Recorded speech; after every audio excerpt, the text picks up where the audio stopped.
मां शारद के चरणों में शत वंदन कर लूं। सर्वप्रथम मां शारद के चरणों में शत वंदन कर लूं और वीर प्रश्नी के माथे पर रोली अक्षत चंदन कर लूं। अरे धवल धरा करगिल को जिसने सुर्ख किया था शोणित से, उस दाताराम के कदमों वाली माटी का अभिनंदन कर लूं। दाताराम के कदमों वाली माटी का अभिनंदन कर लूं। मंच को प्रणाम करता हूं। इस मंच पर विराजित समृद्ध भाषा के धनी समस्त शारद पुत्रों को नमन करता हूं।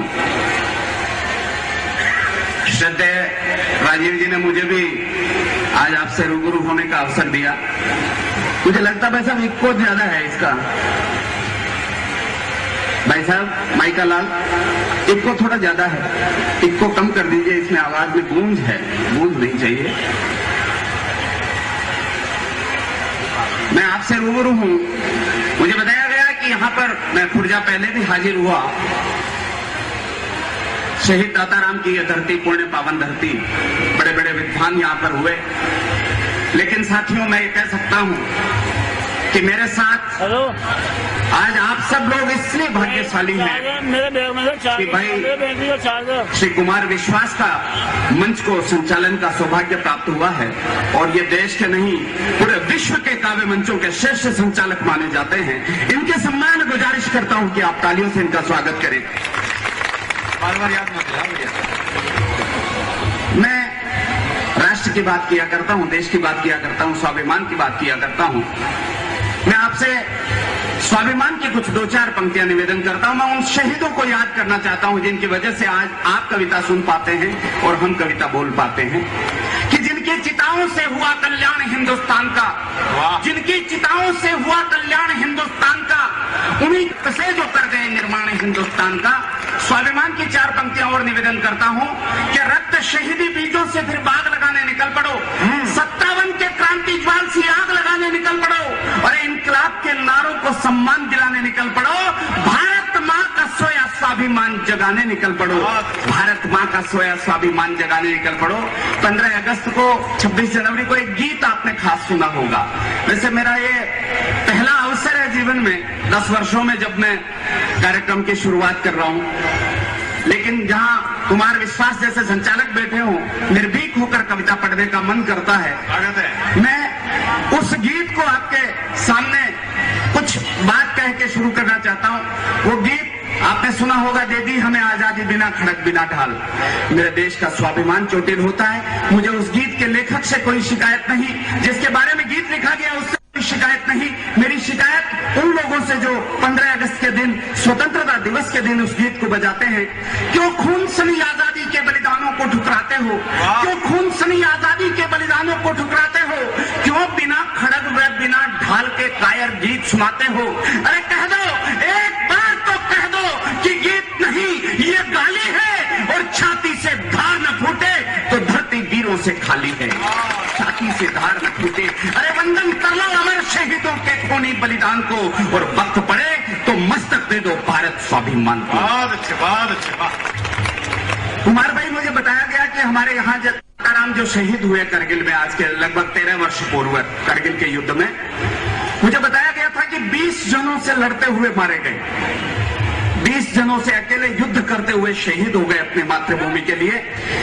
मैं 3 वर्ष पहले जब उनके 10वें शहादत के दिन यहाँ पर कविता पाठ कर रहा था, तब मैंने 4 पंक्तियां कही थी। वो 4 पंक्तियां आप सब लोग विराजमान हैं, मेरा मन करता कि आपके श्री चरणों में वो 4 पंक्तियां रखूं। कि जो पानी में आग लगा दे वो ऐसी ही चिंगारी था। दाताराम के बारे में दाताराम की मां से ज्यादा कोई नहीं जानता, लेकिन एक कवि कितना जानता है।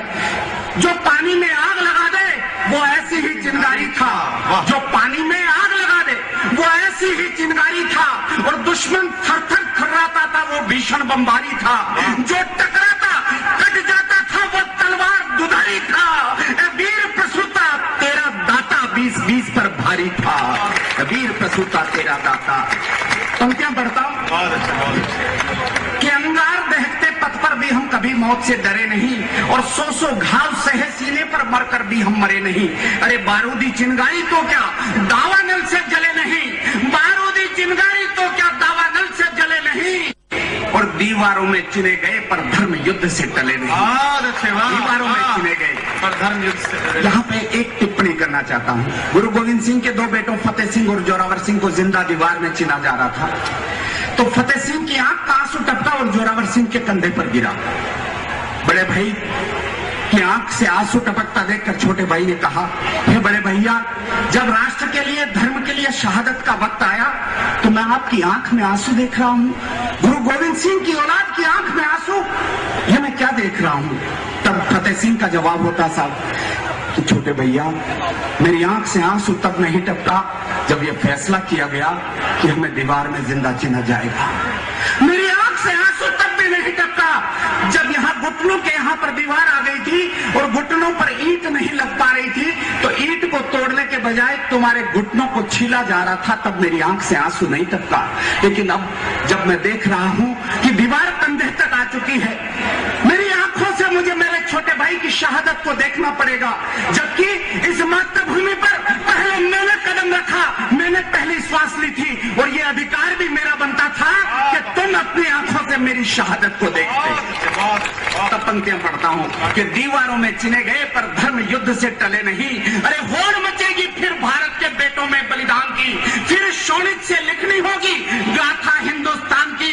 उठो हिंद के वीर, वतन की किलकारी में जोश भरो और धरती अंबर गूंज उठे, वो भीषण तब जय घोष करो। बोलिए भारत माता की, भारत माता की। ये भीषणतम जय घोष तो नहीं है, और खासतौर से मैं सोचता हूँ खुर्जा से उठा हुआ जय घोष नहीं है। दिल्ली तक आवाज नहीं जाए तो खुर्जा से जयकार नहीं बोली जाती। भारत माता की।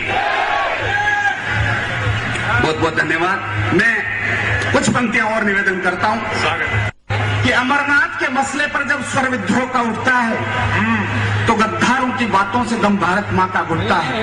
वंदे मातरम के गायन पर जो प्रतिबंध लगाते हैं और देशद्रोही जो भारत माँ को डांग तक कर जाते हैं, अरे अफजल और कसाबों को जो जिहादी बतलाते हैं और भगत सिंह से वीरों को भी आतंकी कह जाते हैं।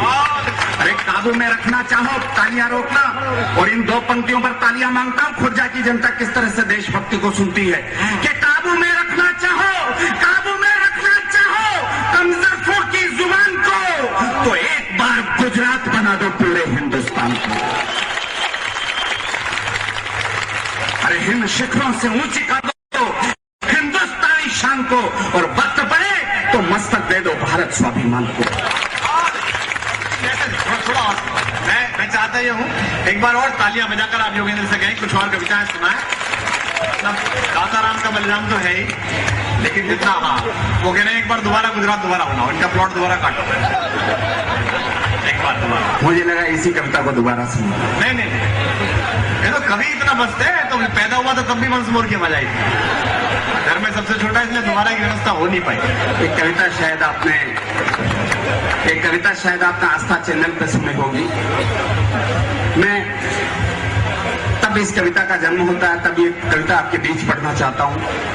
जब तिरंगे के सामने जाकर संसद पर हमला करने वाले अफजल के विरुद्ध वो 9 विधवाएं जाकर खड़ी हो गई कि हमारे पति जो संसद की रक्षा में शहीद हो गए, या तो उन्हें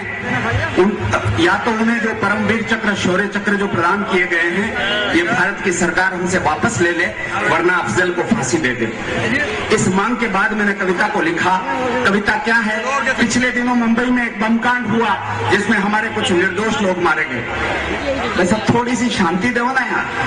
हाँ, निर्दोष लोग मारे गए। वो लोग क्यों मारे गए? एक रिपोर्ट प्रस्तुत करने के लिए कहा गया कि एक रिपोर्ट सौंप दी जाए कि हमला क्यों हो गया। वो रिपोर्ट तो अभी तक आई नहीं है, लेकिन मैं आपको 2 पंक्तियों में रिपोर्ट देना चाहता हूं कि अगर सियासी रंग न होता संविधान की वर्दी पर, अगर सियासी रंग न होता संविधान की वर्दी पर, तो आतंकी घटनाओं को कोई नादान नहीं करता, और सही वक्त पर सरेआम अफजल को फांसी दी होती तो मुंबई पर हमले की हिम्मत पाकिस्तान नहीं करता।